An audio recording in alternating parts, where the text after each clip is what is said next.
Longhorn Nation, the moment you've all been waiting for. Dr. April Finkley, mother of four-star true freshman Justice Finkley, joins the show. Happy Friday, Longhorn Nation. You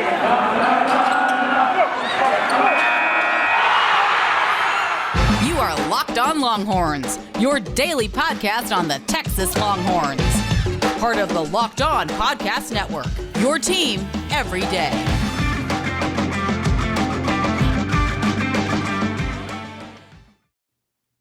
So we have so much to get to today, an amazing interview. I'm going to skip the spiel and get right into it. My first question for you, Dr. Finkley, is who is April Finkley? Oh, that's a loaded question. I would say the biggest part of my identity and what I'm most proud of is being a wife and a mom, for the most part, because just everything that I do just kind of centers around making sure that I'm doing a good job as a wife and a mom. But other than that, I am a committed educator of almost 25 years. And so that is my passion. I like to say I was purposed for it. I started as a classroom teacher many moons ago, moved into administration. I work in assessment and data now. And so just big picture, wife, mom, dedicated educator, and soon to be retired. Soon to be retired. Nutshell. That's me in a nutshell. Great sense of humor, all of that good stuff. Just I love that. I love that. I love that. So that's funny. So my next question for you is Justice definitely is a unique name. So how did you and Justice's father come up with that name? so this is probably may seem just a little bit corny, but I have a BS in history with a minor in political science. And so my intentions were to be, pre-law, to go to law school after I finished my undergraduate work, take the LSAT, go to law school, but I decided to go into education. So justice, we thought that name is a strong name. Just our love for history and politics and the law and just what he stands for. And it's actually Justice Ali, which means most high. And so we just wanted to give him a strong name, just believing that sometimes what you call yourself and what other people call you can kind of frame, who you are. So I think he's definitely living up to his name. Definitely Justice Ali, a strong name for a Yeah. strong man, for sure. So what were some important lessons for you to instill in justice growing up? Mhm. So I know that was a question that came up when he was speaking on someone recently, like, what is some good advice your mom is giving you? He's like, oh, I forgot. And I'm thinking, but I give you advice all the time. And I think the first thing is to always seek wisdom first. It's so important to be wise. You can have all of the skill, the talent, but if you don't use wisdom when you're applying it, then you really can waste it. You can make missteps. So being wise, that's one of the biggies. Another one is don't go anywhere, and I got this from my mother. Don't go anywhere looking for mother's love. And he'll tell you that. Don't go anywhere looking for mother's love. And what that means is I don't care if you're in a athletic situation, a school situation, whatever it is, you have mother's love here at home. You go and you handle business and you do a job. And that way you're not disappointed when people don't reciprocate what you have to offer. So if you go in not looking for mother's love, because this is what dad and we're here to fill you up. And we tell them all that we fill you up. If your portion gets low, we're going to fill you back up. We're going to give you what you need to keep going. But don't go anywhere looking for mother's love. That was a big one that my mom taught me that really helped me. And it's not being abrasive, like I'm not here to be friendly, because he is, great personality. But it's that I know that I have a purpose for what I'm doing, and I won't get disappointed by people, because people will disappoint you. So that kind of saves his feelings a little bit. I could go on and on, Jonathan. I've given him everything from, being wise and making sure that he thinks 3 times before he speaks, to don't lay your cup down. at a at a function. We always make sure that you have what you need to go buy you another one, because you just don't those things that your parents give you before you go off to college, because I went to college and I understand. So this is a lot of things. Always guard yourself. Be true to who you are. Be a person of your word. Transparency, honesty, all that good stuff. Wow. So I had never heard that before. Don't go anywhere looking for your mother's love. And Don't go the anywhere looking for question mother's was, love, Jonathan. Don't do it.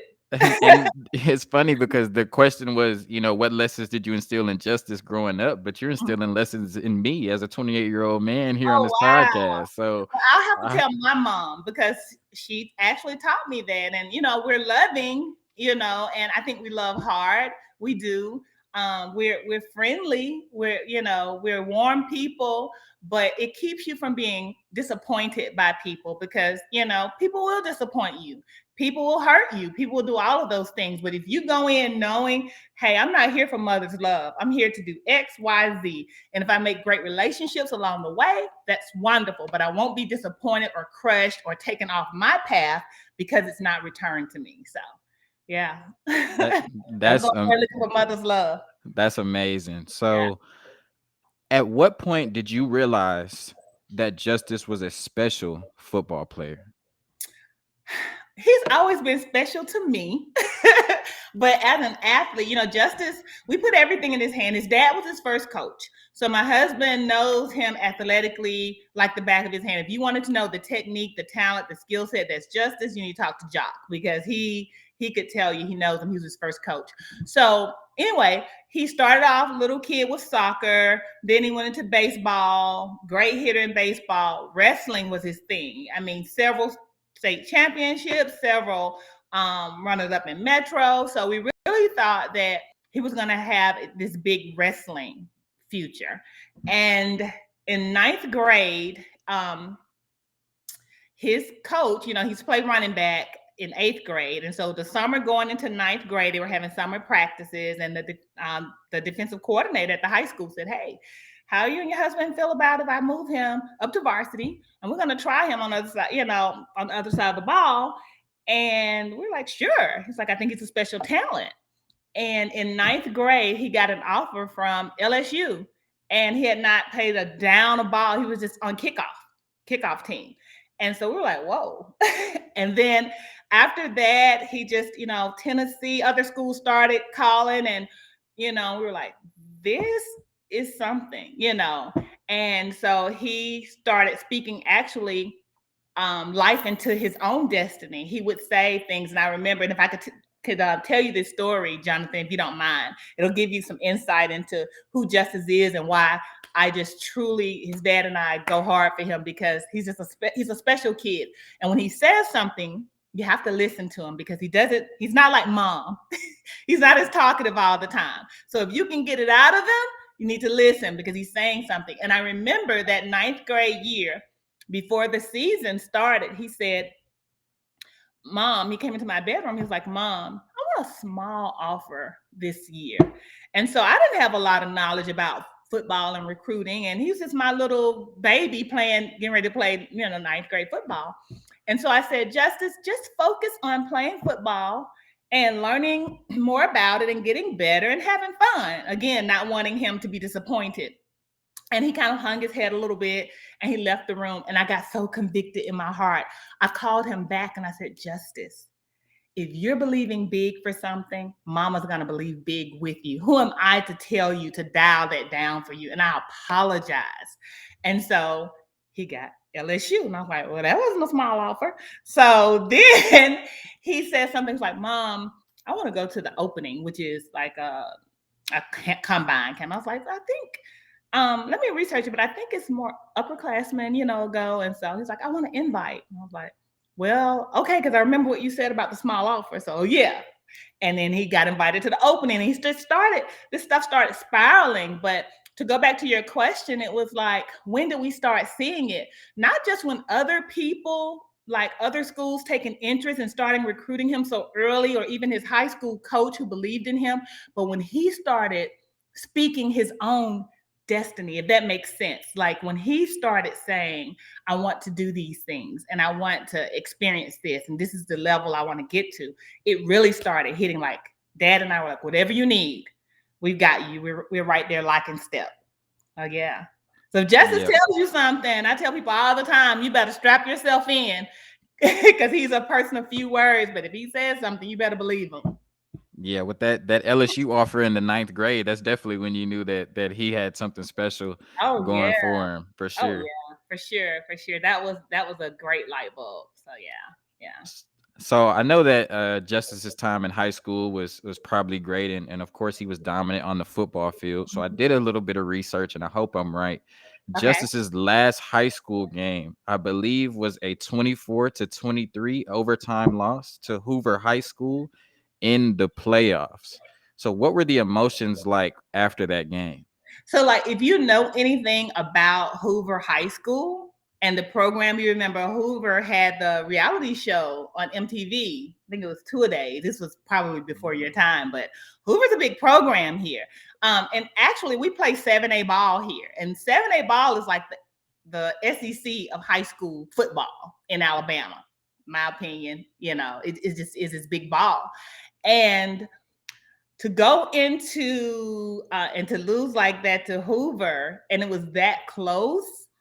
It was emotional, but we were so proud of them for getting to that point and just leaving it all out on the field. So if you know anything about Hoover, that was a big time game, and we were so close, but yeah, we were just proud of our guys for making it that far and doing so well. Yeah.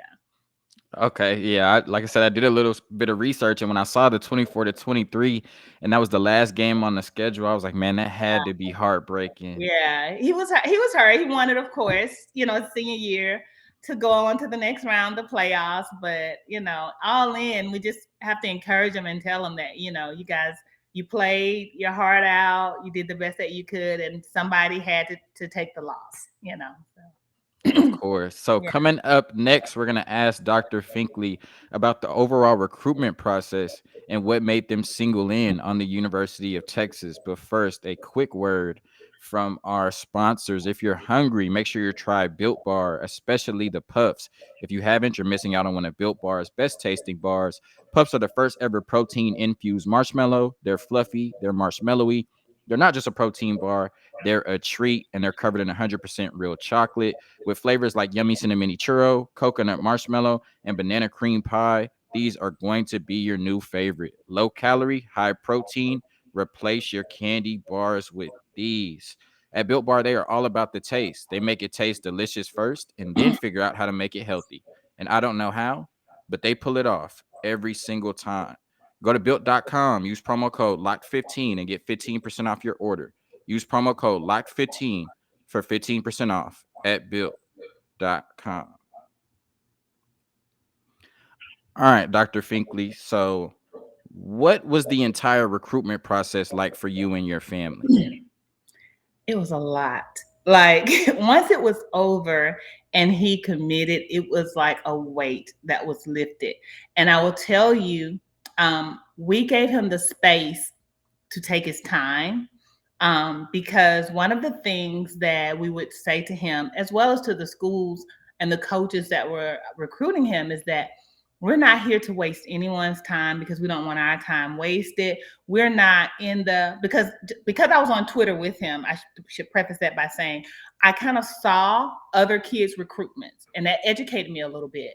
And I knew some things that we didn't want, that didn't mesh with who we were as people. And that was the back and forth and the flip-flopping, the commit, decommit. And I understand kids have a reason why. Everybody has their reasons. I'm not judging that. But for us, we want it to be, you say who you say you are, you do what you say you're going to do. You don't waste anyone's time. So we gave him that space to be recruited. I think he had maybe 34, 35 offers. So just helping him navigate and streamline down. We told him, wherever you want to go, we'll take you. And we did that pre-COVID. So that was ninth grade, some 10th grade. And then COVID shut everything down. But as soon as everything could open up for OVs, for his officials, we were like, hey, wherever you want to go, We're going to take you. We're going because we want you to make an informed decision. I say it was a lot because when we were recruiting during COVID, everybody wants a Zoom meeting. Everybody wants to hop on, and we work. So, we work. He has school. He has his trainers, but we also wanted to make sure that we took those calls so that he could get the information that he needed. We wanted to be recruited as a family because Justice was an only child for 16 years until my husband and I, now we have a 2-year-old, but he's very nurtured. And so we just wanted to make sure that wherever we're passing the baton is somewhere that we're all comfortable with. It has those things that Justice wants, but also we're guiding him. So it was a long process for us because, again, it started 9th grade. But Justice handled it. I want to say I'm so proud of how he handled it.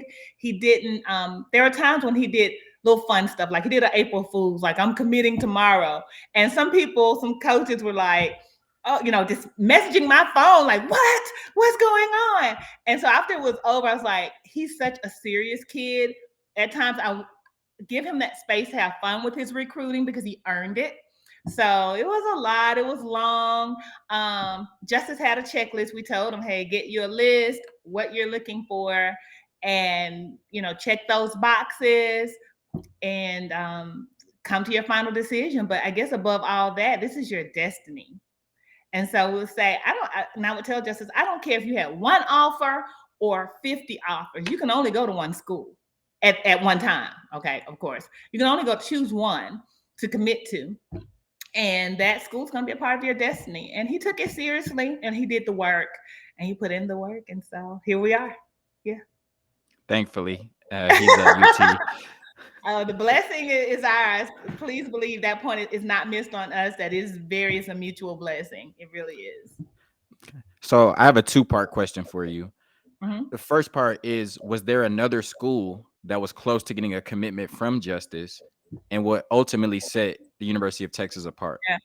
Well, his final 3 schools were Alabama, which is right here, 45 minutes from us, in Colorado, and Texas.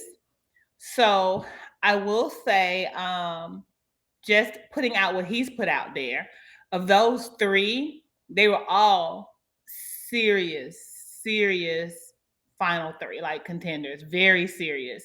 At one time, I thought I knew. And then, he'll ask a question or he'll say something like, oh, well, maybe not, So I will say those 3 schools were serious contenders because of what they had to offer in terms of what he needed to reach his goals, but also all 3 recruited him hard. All 3 head coaches believed in his talent and believed in what he could bring to the program. So all 3 of those schools. What the second part of your question was, what made him choose Texas? So Justice has always been that he wants books and ball. That's his mantra. So he wanted a healthy balance of books and a healthy balance mixed with ball. So football on a high level and academics on a high level. And in the end, the obvious choice for that in terms of books and ball is the University of Texas. High level academics, high level academics. And when it comes to the Longhorn brand, and this is how I explained it to people here because I'm in Alabama, right? So the territory I'm in. So sometimes I have to just kind of break it down for people. And I will tell them, we have a school in Alabama that is the winningest team right now, championship team. But when I think of the biggest brand in college athletics, that's the University of Texas. And unless you leave outside of Alabama, you don't really grasp it. But once you go to the University of Texas, I'm like, I could sit the state of Alabama. I mean, it just really feels like you're in this big professional program. And I wanted that for him. Dad wanted that for him. We wanted the best, honestly. And I told Coach Sarkeesian on our last day, there were some things on our list that we didn't know we needed. But when we got here, it was here. And we're like, we didn't realize that was important, but Texas has it. So that part of being big football, buying and believing into Coach Sark and Coach PK and their plans, and understanding the rebuild, or understanding the goal, the end goal, and knowing that that takes time, and being okay with that, knowing that he can be developed as a professional football, which is a player at the next level, which is one of his goals. So just believing all of those things. And once you go to Austin, how can you not? Have all of that, then you go to Austin. So I mean, it sells itself, but definitely the coaches, a relationship with the coaches was important. The books and balls books and ball was important. So Texas did it all. Was meant. It was So meant. I'm glad the 40 acres had everything that Justice and the family was looking for. For sure. Speaking of that, on April 23rd, he will be participating in the orange and white game. You will be in Austin. What will that moment mean for you and your family to see him out there in the orange and white game on April 23rd? I'm still in awe. And I'm still mom, right? And when I see him working so hard to reach his goals, one thing I will say about Justice, you can't outwork him. He's a workhorse, and he's so driven and so focused. And just to know that this should be his senior year of high school, right? So I think that's literally prom weekend. So he won't be at his senior prom. And when people ask me about, he's not going to prom, but he'll be home for graduation. He's missing out on his senior year. I'm like, could you imagine having a senior year like he's having? That is his normal. This, everything else, all of those other traditions are nice, but those are our traditions. But he has an opportunity, and what he's doing right now is a dream, and he's living his dream. So for me and his dad to know that what should be his high school senior year, maybe prom weekend, that he is literally suited up, to play football at the University of Texas. It is just, the blessing is not missed on us, at all. It is not missed, that this is just nothing but grace. His hard work, and of course, grace, God's grace. Yeah. This is beautiful. And once again, we're just blessed to have the Finkley family at the University of Texas for sure. So coming up next, we talk about NIL, social media, and just who Justice Finkley is as a person. But another quick word from our sponsors. After months of playing, college basketball has determined the top teams for the Final Four and will determine this year's national champion this coming week. BetOnline.net is your number one source for all your betting needs and sports info, from all the latest odds, contests, and player props, you name it. BetOnline remains the best spot for all of your latest sports developments, including podcasts and reviews for all the leagues this season. And it's not just basketball. BetOnline is your continued source for all your sport wagering information needs, including live betting and your favorite Vegas casino games. Head to the website today or use your mobile device to learn more about the trends and action. BetOnline, where the game starts. All right. So I wanted to ask about NIL, with that being such a big component of college football now. Um, what advice or guidance have you given Justice regarding NIL deals? Isn't it big now? It's huge.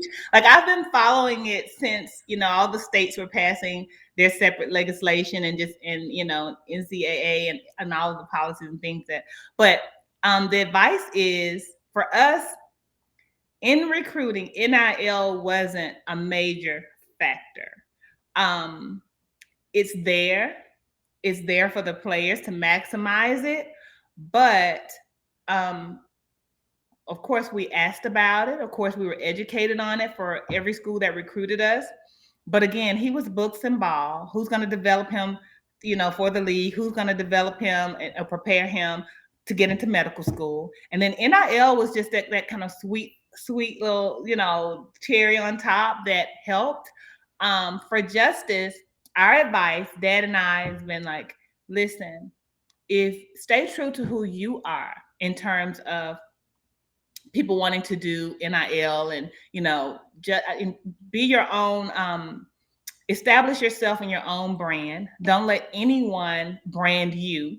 And so being that, for example, if you were to research and Google anything about Justice, he's always books and ball in the recruiting process. He always talked about academics and high level of football. And so that's his brand and just his character and who he is. And so our advice is that continue to be who you are, and people who want to do business with you, who your values speak to their company, they will be attracted to you.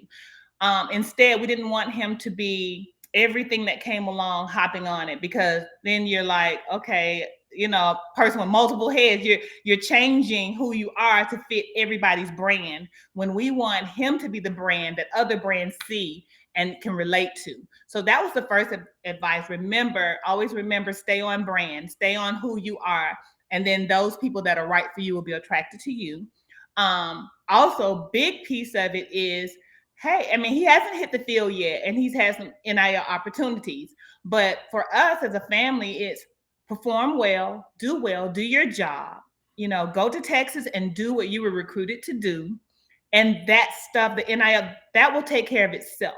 If you do well, then, those opportunities will be even bigger for you. So the focus is on football. NIL is great. He's having fun with what he's having fun with. It's a business decision, and in those situations, but he's there to ball. And our thing is, hey, ball out. If you ball out, you'll be fighting off NIL deals. I mean, just go and do what you were recruited to do.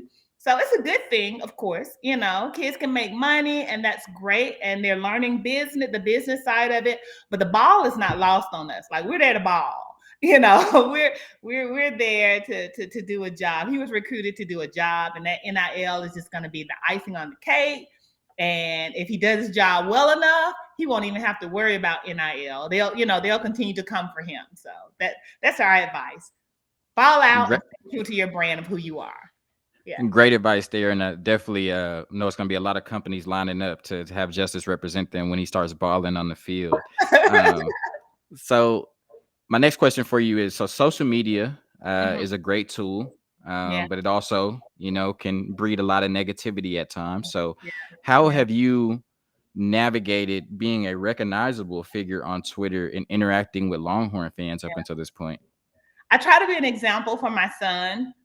He's young, right? So he's learning life. But I don't do everything right. But I understand that social media is not the real world. These people don't know you in real life. So people have a platform. They can use it for evil, they can use it for good. And I have encountered more good than bad. So that's the good thing. And when I encounter bad, my saying is, don't water the weeds. I try not to. Every now and then, I might say something a little spicy, but that's rare. That's super rare, because if somebody says something, I feel like I can control what I see sometimes. So if I see something negative, I'll block that account. Just because I don't have to have anything invade my space or my peace that I don't want. So they can say it one time, I'll block it. And sometimes Justice will say to me, Mom, did you see somebody's been commenting about, oh, you're a bad mom sending your kid to the somebody literally said I was a bad mom for sending my kid to the University of Texas, right? This is what Justice tells me. And I'm like, no, what's the account? And when he told me, I was like, oh, I can remember them saying something negative and I blocked them. So I don't see anything else they say. And it doesn't affect me. Social media is a great platform. You can use it for wonderful things. And I think you can choose what you allow to rattle you, because it can rattle you. So just being his mom and just being, I guess, in the Twitter space of recognized as his mom, I just try to be an example for him. I don't get it right all the time because I'm human. I have a sense of humor. I may be corny. I'm who I am, right? But I try to be the example of don't water the weeds. And I'll tell him, don't water the weeds, scroll past it. You decide to give it your energy, then you accept the consequences of it, right? But other than that, I don't go to Twitter looking for mother's love. But I have met some awesome, when I say, and I don't know, people may call me naive. I don't call it Longhorn fans, it's Longhorn fam, because people have been the Longhorn just fan alumni network is amazing. Like, it's just been so supportive of my son, my family, his purpose, his talent. that, that is a big plus in terms of where you send your child to school. And so, yeah, so he knows people will hail you, then nail you. They will love you. You make one mistake, you'll be the worst kid that ever came to Texas. But you roll with the punches, and it's gonna be okay. You have a bigger purpose. Just it's okay. So yeah, that's how I handle social media, and that's how I try to get him to handle it. Is don't water the weeds. If you read it and you want it to, just keep going, keep scrolling, and embrace the good. Yeah. So those lessons are showing up already. Don't go looking for your mother's love, especially on social media. And I have to let y'all know, if y'all come for Dr. Finkley or Justice on social media, they might block you. They might not respond, but I got something for you. No, I'm just playing. No, I need you. You can go ahead, go out. No. I like that. Listen, I'm not gonna water the weeds, but Jonathan's gonna come for your neck. So I like that. Okay, so what is one thing about Justice that most people don't know or would be surprised to know? Hmm. Okay, so I would say up until fairly the last few months, Justice, when you meet him, he's really quiet, reserved. He's more conservative, laid back, like his dad.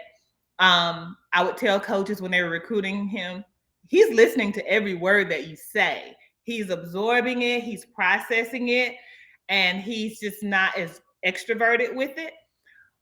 But he actually has a great sense of humor. Like he really is goofy like his mom, and in a lot of ways. And so if you follow him on TikTok, right? Some of his TikTok videos, I'm like, this is hilarious. But you would never know. So up until he started getting more visible on TikTok and letting that side of him show, you would never think that he would even be as extroverted as that. It's almost like his personality comes out, alter ego comes out. So that is the one thing, is that when you meet him, he's super mindful of what you're saying. He's listening. He's engaged in what you're saying. He's going to be quiet for the most part, but he's super engaged and he's tuned in and he's plugged into everything that you're saying. So you would think he was just serious all the time, but he actually has this personality that I miss daily. He has this humor about himself that I miss having here daily, but I get to see it sometimes on his TikTok or through his little videos, that I get to see that in him, that sense of humor. Yeah. Okay, so we talked about the motto being books and ball. Mhm. So, as a mother, what are your expectations for Justice this year as a student Oh. and as an athlete? So we are at the University of Texas to handle business, academically and athletically. Um, the actual admissions rate, I think the last I checked might have been like 5%, at the University of Texas. I may have that number wrong, but there's a low admission rate. So we understand the significance and the opportunity that you have. My husband and I both are educators. So we've always pushed books, always pushed books. So he knows that above all else, use the supports that are there, because there are supports there for athletes, to make sure that you are cutting the mustard in the classroom. You have your mom and your dad that you can talk to about any course, class, content, subject that you're doing. So if we can't support you, we'll find you the support. So the expectation is that you handle your business in the classroom. I know that it is a rigorous program that he's in, and he just got admitted to the College of Natural Sciences. So I know that there's rigor there. But our expectations are still high. Yes, you're at the University of Texas, but we still expect you to exceed, not just meet your goals academically, but exceed any expectation. So that's number one. Like if you're having problems and you're struggling, yes, they have academic support for you there for athletes, but you also have parents that you can press into and lean on, that we understand being a college student, obviously, and understand. I had to tell them about, professors, this is what they're looking for, because I understand that process. So expectation is that you not only meet, but you exceed your goals in the classroom. In terms of athletics, The expectation is you go and put in work, you learn, you continue to learn and grow.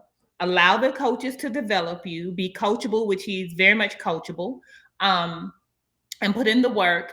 And everything that you desire as an athlete at the University of Texas will happen. It will happen for you. And he'll win in his personal athletic goals. And when he's winning in those goals, that will translate to the team, that will translate to the field. So go handle business, meet and exceed your goals academically and athletically, and then from everything else will take care of itself. So as he develops, as he gets better, as he gets stronger, as he's learning the plays, as he's being coached, that's going to translate to how he meshes with the team, which will translate to how the team performs as a whole on the field. So I just think with Justice, he's young, and I don't like to use the word, oh, I'm just going to be humble about this. I think people misuse the word humble, but that's a whole nother podcast. They misuse it because he's grounded, I'll say, and understands the reality of the expectations that are on him. But he also knows that he has to continue to be who he is, and being the person that, Texas recruited and desired, and everything is going to be okay. I'm just going to say it to you, Jonathan. Everything is going to be okay. I can promise you that because I know my child. Everything's going to be okay. Everything you think that Justice Finkley is, he's going to not just meet, but he's going to exceed your expectations. He's not perfect. He's going to have a learning curve, but as the kids say, he's like that. He's like that. I like that. It's my baby, and I just have to. That's why I say I don't want to use the word humble because it sounds redundant. You know what I mean? I don't want it to sound like it's not sincere when I say, "Oh, I'm humbly saying," but I have a saying that sometimes people say that they're humble, especially kids now on social media. They get an offer, "Oh, I'm humble." And it's a hashtag because they're not treating their coaches well. They're not treating their classmates well. They're not listening to their parents' advice. So you're only humble in a hashtag. So that's why I try to just say that word humble gets overused. So he's grounded. The blessing of where he is not missed on him, but he's going to demonstrate in action how he feels about the blessing. That to me is being humble. When I can demonstrate I'm coachable, I'm a great teammate, I'm giving it my all, I'm pouring honor into my parents because they're pouring honor into me. So when you see him in action, he doesn't have to say he's humble. I don't have to say, oh, I'm humble about what he's doing. And I can confidently say, I'm ready for him to just, tear somebody's head off. You know what I mean? Like, I can't hold back on that, Jonathan. And, the fans may not have, well, they've seen me during the season kind of talk about, oh, just knock the Sonic rings out. I'm that football mom, right? But so it's not that I'm not being humble when I say he's like that, because his actions will show you how humble he is. He's coachable. He's a good person. That's him being humble. But I'm not being arrogant when I say I think and I know that, I know God's plan for his life, and I know that he is going to meet and exceed his personal goals. And when he does that, he will definitely meet and exceed our goals. Yeah. Wise words from Dr. Finkley. Did I explain that like I really wanted to? But I just wanted to say I'm not being arrogant when I say he's good. He's good at Texas. Yeah, I mean, no, you're not being arrogant at all. The offers speak for itself. You talk about LSU, Alabama, Texas. He's like that clearly. But now, so Justice also one of his mantras is film over rank, right? And so what you see, so now we're kind of beyond the offers, we're kind of beyond all of that. We're on to, it's about depth chart. We're beyond stars and offers. He's on the next level. So he has he's putting in work at the next level. So I actually got this from wide receiver transfer Isaiah Nair, 5-star mindset, right? It's about who has the 5-star mindset, not the 5-star rank. It's about the mindset. Absolutely. Yeah, wise words there. She said everything is gonna be okay. I know somebody listening needed that. It's gonna Everything be is gonna okay. be okay. It is. Let me tell you, the best conversation that you can depend on is the one that a mother's heart has with God about her children. And so I know what God has spoken to me about mine.